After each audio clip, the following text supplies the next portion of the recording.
radial hairpin now. And we just lost a little bit of ground coming through there, and Botcher just simply driving away. No other way to explain it than Josh Botcher simply outdrove Jack Widders. He has an advantage coming into this second run. Widders will either need to put on a stellar performance or hope that Botcher stuffs up. Let's see what happens. On their run up now. Widders initiates. Botcher's right there with him. Great emulation and proximity from Botcher on that entry. Widders goes wide though. Was that 2 wheels off? He hits the cone on the outer clip. He stalls on the entry into the Achilles radial hairpin, and that throws Botcher off as well. We're going to have to go to the Achilles radial replay now to take a look at what happened. So Botcher clearly outdrives Widders on a lead run, pulling away over the finish line.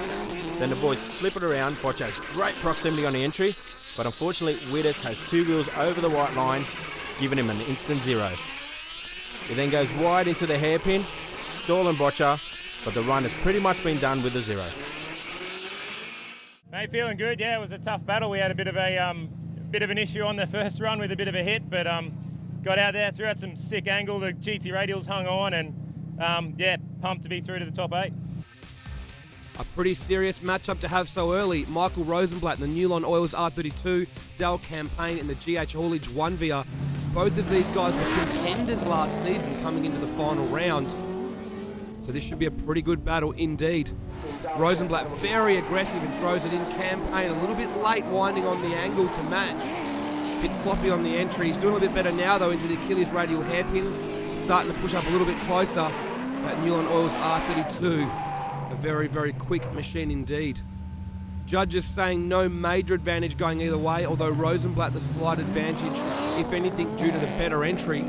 Let's see what happens now. Campaign's going to have to give a dominant chase if he wants to guarantee a win. Rosenblatt, a bit better on his chase on the entry, able to emulate a little bit better, nice and close coming to the Achilles radial hairpin. A very tight battle indeed, a tough one to call between these two drivers. One of the judges calling it a rerun, but the other two giving it to Rosenblatt. Yeah, that was a good run then, super tight. I was a bit worried getting up against Dale Campaign so early, but he was right on my door coming through the last corner, but we were pretty clean first line, so really happy to come away with the win, and I'd like to thank Commodore Eckers and Newline. Stick around as after the break we continue our top 16 tandem battles.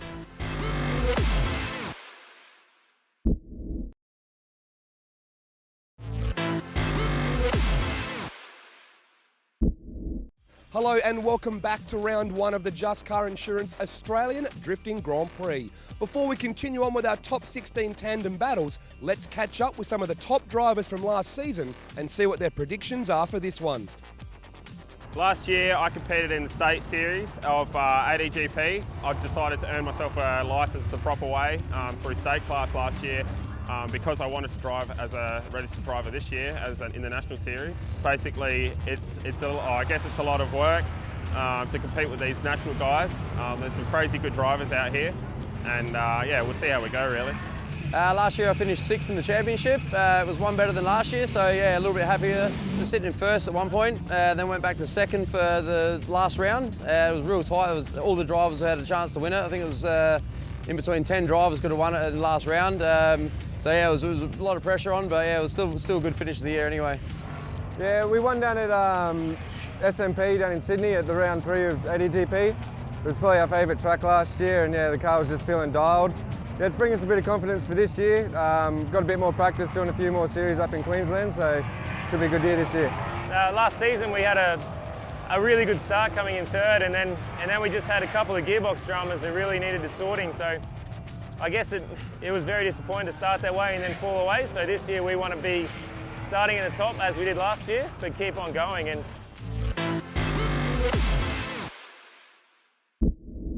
on to the other side of the Newline Oils top 16 battle tree now. Our first pairing, 2 West Australians head to head. Adam Monk in that crazy twin turbo S14 up against Chris Day.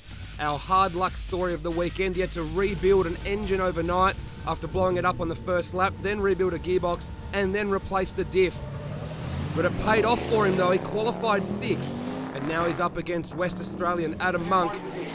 Day throws it in. Big Monk, way too committed. 2 wheels over that white line. Is now very messy coming into the Achilles radial hairpin. Those two wheels over the white line will be a 0 for Adam Monk in the SRM S14. He's thrown that run away. That means coming into this run, Chris Day has the 10-0 advantage. Adam Monk will need to hope that Chris Day spins to force a rerun. So far, so good. Adam Monk's on a great run, though. Chris Day is right there. He could take it easy, but he wants to try and get some battle practice in after all that repair work to the car meant he missed most of the practice sessions. And Chris Day, a great run. Let's go to the replay to see what happened to Adam Monk. As you can see, Monk comes in way too fast, 4 wheels over the white line, which is an instant 0, and hands the win to Chris Day. Couldn't be happier. Couldn't be happier, mate. It's been a hell of a weekend, the entire drive line. Our next pairing, Nick, the Drift Kid Coulson, up against Keith, yeah boy, Adams.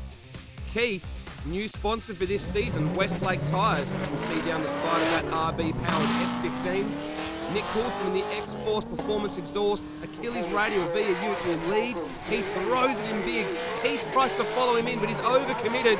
Gets 2 wheels over the white line, then straightens out before coming into the Achilles Radial hairpin. Quite messy there.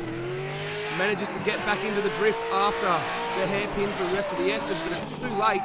The 2 wheels over the white line will give him a 0, so Nick Coulson has a big advantage here. Keith will have to hope for some type of miracle or Nick Coulson to spin. Keithy boy throws it in, has a big understeer moment there. Coulson manages to wash off the speed and keep the drift going. Excellent driving from the Drift Kid. Much better through this section from Keith in the Westlake Tyres S15, but that 0 in the first run, it's too late, and the win for the Drift Kid. Achilles tyres performing great, lots of grip, onto the top 8.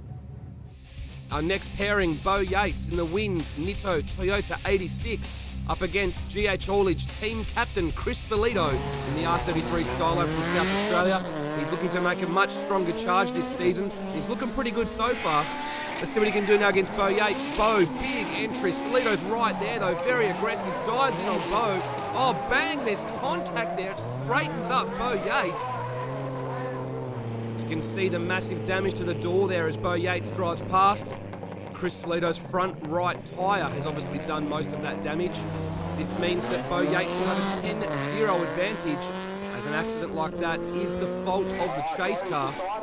Solito throws it in though. He's hoping for Bo Yates to have a spin and try and force a rerun, but Bo Yates right there giving us a great chase run. He could have taken it easy and coasted through, but he wanted to give the crowd a battle, and that he has done. Let's head to the Achilles Radial replay now to get another look at that contact. So Solito very committed and aggressive on the entry, but just can't pull the big girl up and bang, run over.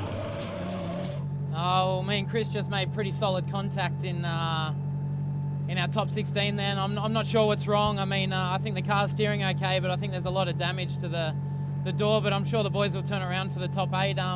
Our next pairing now, Levi Clark in the XD Racing S15 up against local Michael Jewston in the PZP 180SX. He's had mechanical dramas all weekend. Hopefully his luck can turn around in the battles here. He's following Levi Clark. He's got a tough job ahead of him. Watch this entry from Levi Clark. Throws it in big. Jewston isn't able to match the angle. Dives in but runs a little bit wide there, getting a tyre on the ripple strip. A little bit messy into the Achilles Radial hairpin and just finding it very difficult to keep up with Levi Clark. That means Levi will have the advantage coming into the second run now. Jewston will lead. Very aggressive on his entry, throws it in big, but Levi Clark is right there on the entry. Great proximity and emulation. Loses a little bit of ground coming to the hairpin, but puts the hammer down through the S's now. As he comes across the I Love Drift finish line, giving a dominant chase and a dominant lead. Let's go to the replay now and see that from the onboard. On board with Jewston, and as you can see, simply cannot match it. Huge entry from Levi, then runs wide, and it's pretty much all over from here. Yeah, good man. City car's feeling awesome. Achilles tyres hooking up, and thanks to Tap Out for keeping my energy up. Hopefully we make it through to the top 4. Don't go anywhere, as after the break, we head into the top 8.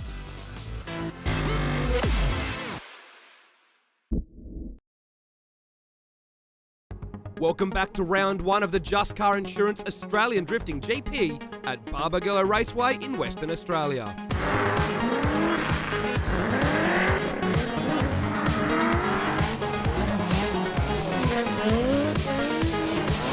Before we head into the top 8, let's catch up with one driver who's had a big hard luck story this weekend.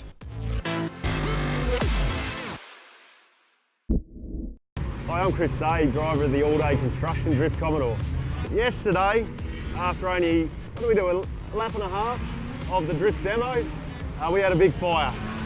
So lifting the bonnet, the whole thing was full of oil everywhere, big flames up the windscreen. I was devastated.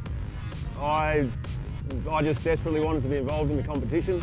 Brain started ticking, and we started thinking and making a few calls. 4 o'clock we had an engine on a crate with an engine crane on site. We then, thanks to a good bunch of Samaritans, spent the entire night till 6 a.m. working right here at the dyno shop at 9 a.m, finishing off, getting the bugs out with an unknown stock engine, and got it on the dyno. Unfortunately, it's holding together. We got the job done, we're here.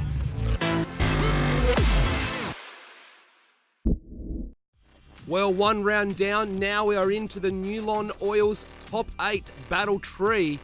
Things get even more serious now. Jack Callow, big upset in the first round when he defeated number 1 qualifier Jared Klingberg.